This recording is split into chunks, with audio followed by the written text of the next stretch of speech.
मुंबईतल्या मिठी नदीमधला गाळ काढण्याच्या प्रकल्पातल्या कोट्यवधी रुपयांच्या घोटाळ्याप्रकरणी मुंबई पोलिसांच्या आर्थिक गुन्हे शाखेनं आज 7-8 ठिकाणी धाडी टाकल्या। त्यापैकी एक धाड ही वर्णीतल्या लोटस कोर्ट या इमारतीच्या दुसऱ्या मजल्यावर टाकण्यात आली होती। संबंधित व्यक्ती ही कंत्राटदारांसाठी मध्यस्थ म्हणून काम करत असल्याची सूत्रांची माहिती आहे। परत आमच्या प्रतिनिधीनं घेतलेला आढावा।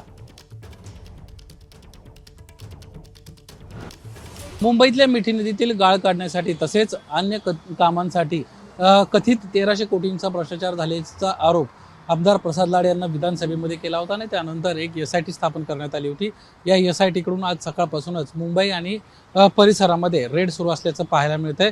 मी सध्या मुंबईतील वरळी परिसरामधील लोटस कोर्ट या बिल्डिंग समोर आहे आणि या बिल्डिंगमध्ये आज सकाळीच साधारणपणे 8:30 ते 9 वाजता SITचे EOWचे अधिकारी पोहोचल्याची माहिती मिळते आणि या ठिकाणी दुसऱ्या मजल्यावर एक मिडल मैन है त्या संपूर्ण प्रकरणातील त्यांच्या घरी ही रेड सुरू असल्याचं पाहायला मिळतंय। इससे पता चला कि यहाँ पे कुछ पुलिस वाले आए हैं 8:30-9 के बीच में 10-15 लोग वाले नहीं है, पुलिस वाले नहीं है।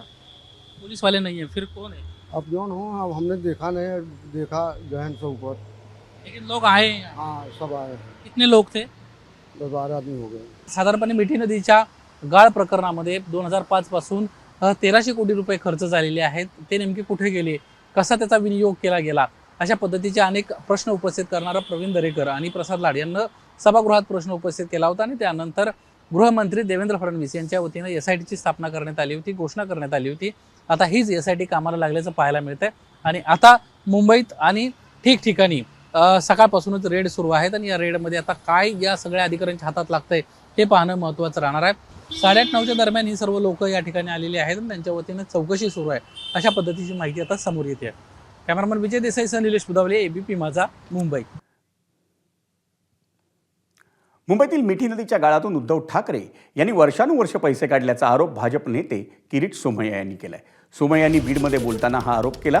मुख्यमंत्री देवेंद्र फडणवीसांनी या संदर्भात चौकशीचे आदेश दिले असून तब्बल 1100 कोटी अतिरिक्त देण्यात आल्याचं उघडकीस आलं। याकडे सोमय्या यांनी लक्ष वेधलं। मिठी नदीत गाळातून पैसे हे उद्धव ठाकरेंनी महापालिकेत वर्षानुवर्ष दरवर्षी गाळातले पैसे आता देवेंद्र फडणवीस सरकारने चौकशीचे आदेश दिले। 1100 कोटीचं गेल्या काही वर्षात परत ओव्हर पेमेंट झालेले आहेत, चौकशी सुरू आहे। ABP माझा, उघडा डोळे बघा नीट।